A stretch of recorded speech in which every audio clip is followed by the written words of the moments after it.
Hi my dear student of class 9th and 10th। प्यारे बच्चों, हमने अपने पहले लेक्चर में फर्स्ट वीडियो इंग्लिश ग्रामर में सेंटेंस शुरू किया था और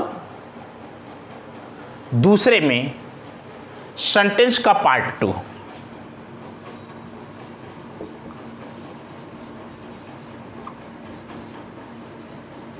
पार्ट 2, ठीक है ना। तो फर्स्ट में हम लोगों ने ये ज्ञात किया था कि सेंटेंस क्या है, सेंटेंस कितने प्रकार के होते हैं। और अब सबसे पहले हम लोग पढ़ेंगे सिंपल सेंटेंस में असर्टिव सेंटेंस। हम लोग पढ़े थे सेंटेंस 3 प्रकार के होते हैं। पहला सेंटेंस आपका रहा सिंपल सेंटेंस, दूसरा कॉम्प्लेक्स और तीसरा कंपाउंड। तो हम लोग सिंपल सेंटेंस को पढ़े जिसमें मात्र एक फाइनाइट वर्ब था, वही सिंपल सेंटेंस था। अब सिंपल सेंटेंस को जब हमने देखा तो पाया उसमें 5 प्रकार के सेंटेंस आए। Assertive sentence, interrogative, imperative, optative और एक्सक्लेमेटरी। क्रमशः हम एक एक का अध्ययन करेंगे। तो सबसे पहले हम लोग करते हैं असर्टिव सेंटेंस। असर्टिव सेंटेंस, कथनात्मक वाक्य।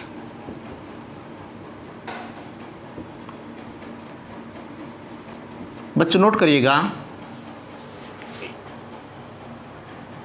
जिस वाक्य में शब्दों का वह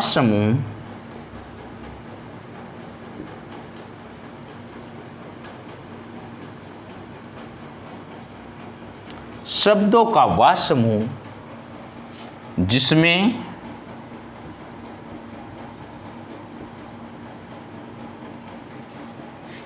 सब्जेक्ट,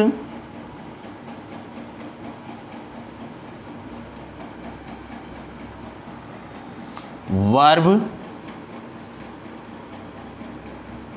ऑब्जेक्ट, कॉम्प्लीमेंट,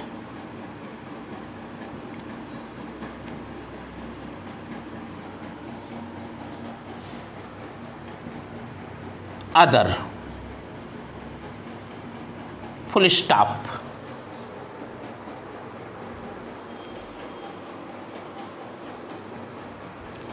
की संरचना का अनुकरण करते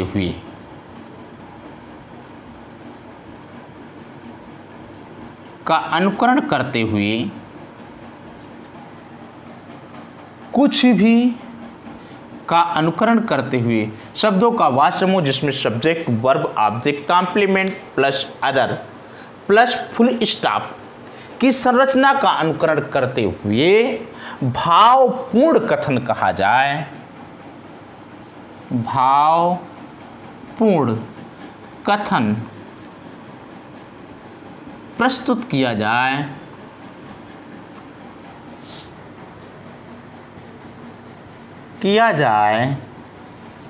असर्टिव सेंटेंस कहलाता है।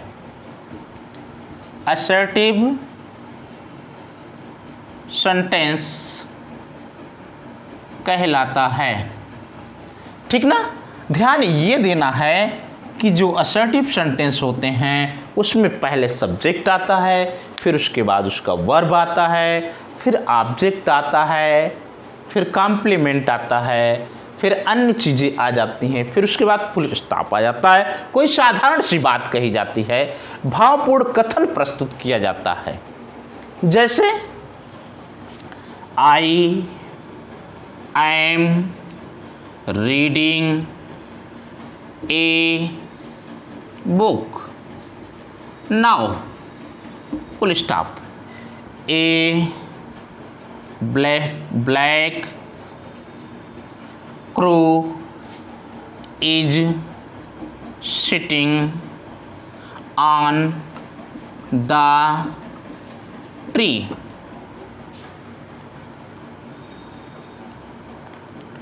The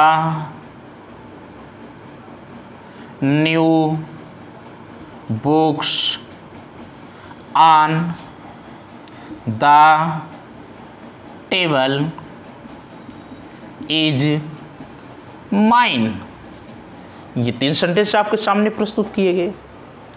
कहा गया I am reading a book now, मैं अभी एक किताब पढ़ रहा हूँ। A black crow is sitting on the tree, एक काला कौवा पेड़ पर बैठा है। The new books on the table is mine, table पर नई किताबें मेरी हैं। अंडरस्टैंड बेटा, यहाँ पर आई आपका सब्जेक्ट है, ठीक है ना। आई एम और रीडिंग आपका वर्ब है, क्या पढ़ रहे हो ऑब्जेक्ट है, इसमें कॉम्प्लीमेंट नहीं है। उसके बाद नाउ अदर वर्ड आ गया। क्लियर। ए ब्लैक क्रो आपका सब्जेक्ट है, इज सिटिंग आपका वर्ब है, ऑन द ट्री ये आपके अदर वर्ड है। ओके, जो प्लेस को दर्शा रहा है, इसमें ऑब्जेक्ट और कॉम्प्लीमेंट नहीं है। The new books on the table ये आपका सब्जेक्ट है। क्लियर। इज जो है ये आपका क्या है, इज आपका वर्ब है और माइन ऑब्जेक्ट का काम कर रहा है। जिस प्रकार से आप देख रहे हैं असर्टिव सेंटेंस वह सेंटेंस है जिसमें सब्जेक्ट, वर्ब और ऑब्जेक्ट तथा कॉम्प्लीमेंट का अनुकरण होता है। अंडरस्टैंड। मिटाएं। आइए अब हम मिटाते हैं और देखते हैं कि असर्टिव सेंटेंस के कितने भाग होते हैं। हेडिंग डालिएगा पार्ट्स ऑफ असर्टिव सेंटेंस।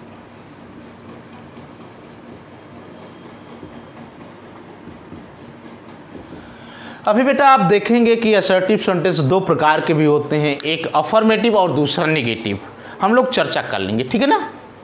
एक अफर्मेटिव और दूसरा नेगेटिव।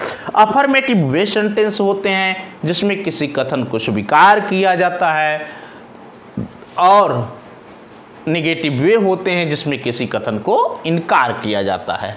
क्लियर हुआ। अब बेटा parts of assertive sentence. Assertive sentence के 2 पार्ट हैं। कितने पार्ट हैं? 2 पार्ट हैं। 2 पार्ट हैं। पहला होगा आपका सब्जेक्ट और दूसरा होगा आपका प्रेडिकेट। इसको हम लोग उद्देश्य कहते हैं और इसको कहा जाता है विधेय।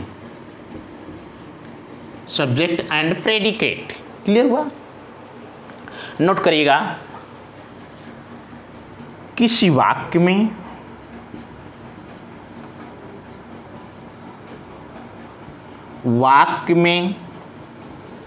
जिस व्यक्ति या वस्तु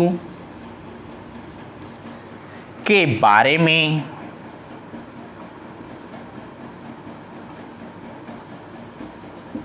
कुछ कहा जाता है,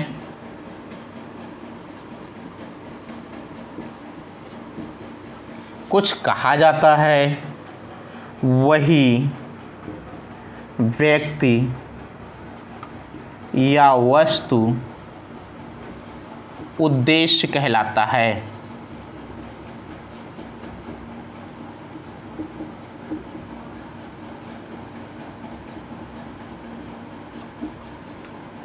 ठीक है ना।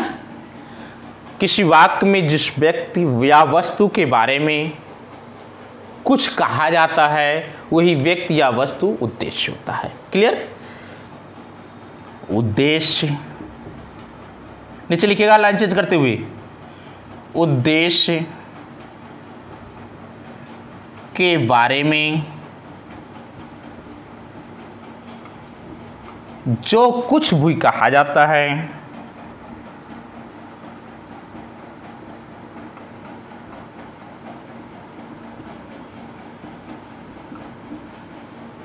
वह विधेय कहलाता है।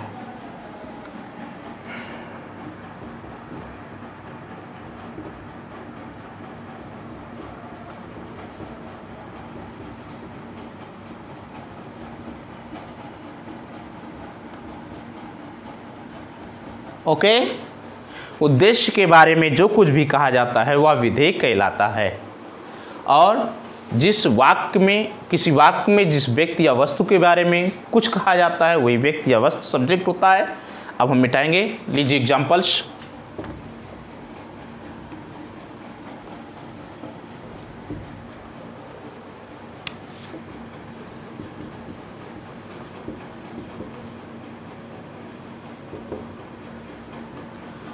I saw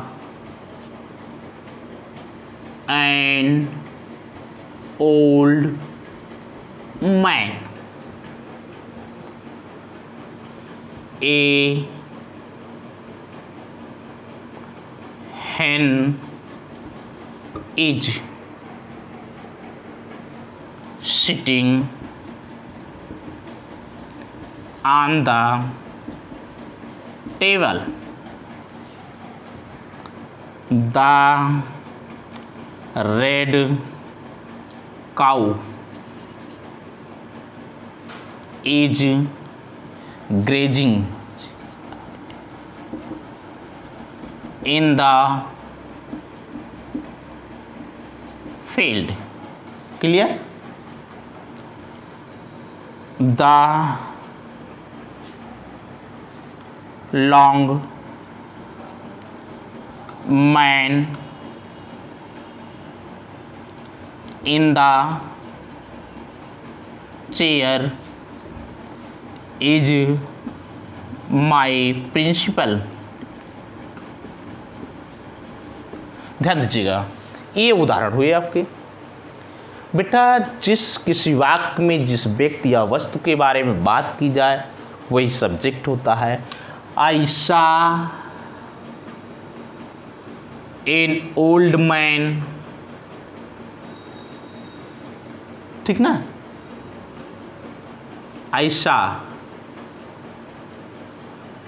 ठीक। I saw बात किसके बारे में, अपने बारे में बता रहा हूं कि मैंने देखा, किसके बारे में, मैंने, तो I यहां पर सब्जेक्ट हो गया। A hen is sitting on the table, मेज पर कौन बैठा है, एक मुर्गी, तो ए hen आपका सब्जेक्ट हो गया। The red cow is grazing in the field, किसके बारे में बात हो रही, गाय के बारे में, और गाय कैसी है, लाल है, तो द रेड काऊ आपका क्या हो गया, सब्जेक्ट हो गया। A long man in the chair, ये आपका सब्जेक्ट हुआ। क्लियर हुआ, बात समझ में। आई के बारे में कहा रहा है कि आई ने एक बूढ़े व्यक्ति को देखा। एहन के बारे में कहा जा रहा है is sitting on the table. लाल गाय के बारे में कहा जा रहा है is grazing in the field. Longman के बारे में कहा जा रहा है जो कुर्सी में बैठा है कि वह मेरा प्रिंसिपल है। बेटा जो कुछ उसके बारे में कहा जाए वो प्रेडिकेट, और जिसके बारे में कहा जाए वो सब्जेक्ट। क्लियर हुआ। तो यहां पर बेटा क्या कहते हैं, ये पार्ट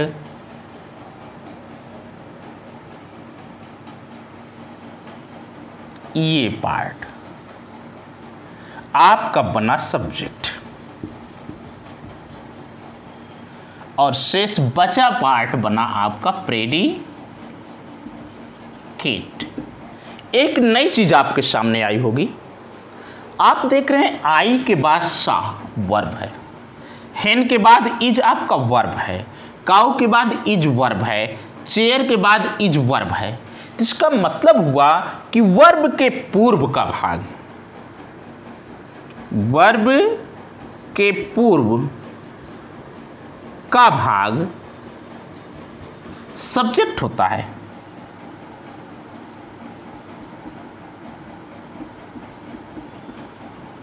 ठीक है, तथा वर्ब से लेकर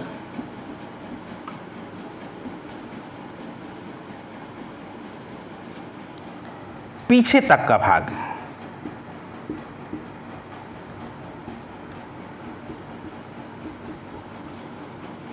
प्रेडिकेट होता है। ठीक है ना भाई, देखो ये वर्ब से पूर्व सब्जेक्ट, वर्ब से लेकर के पीछे तक का भाग आपका प्रेडिकेट कहलाएगा। क्लियर बेटा। अब यहां पर आप देख रहे हैं कि इसमें एक सब्जेक्ट है, एक वर्ड सब्जेक्ट है, इसमें 2 वर्ड सब्जेक्ट हैं, इसमें 3 वर्ड सब्जेक्ट हैं, इसमें 1 2 3 4 5 6 वर्ड सब्जेक्ट हैं। क्लियर हो रहा है? तो इसका मतलब है कि सब्जेक्ट के भी कई भाग होते हैं। अगर सब्जेक्ट के कई भाग होते हैं तो प्रेडिकेट के भी कई भाग होते हैं, क्योंकि अगर सब्जेक्ट मोटा है तो प्रेडिकेट भी मोटा होगा, क्योंकि सब्जेक्ट मजबूत है तो प्रेडिकेट भी मजबूत होगा। हम किसी से कम नहीं। तो दोनों के कई पार्ट हैं जिसका अध्ययन हम लोग अगले लेक्चर में करेंगे। पार्ट 3 में लेकर के आऊँगा मैं। तब तक के लिए आप लोग पढ़ते रहिए, मुस्कुराते रहिए। वीडियो पसंद आए तो लाइक करिएगा, मित्रों में शेयर करिएगा। अगर कहीं पर कुछ समझ में ना आए तो कमेंट करिएगा। नए बच्चे सब्सक्राइब जरूर करें। Thank you for watching the video.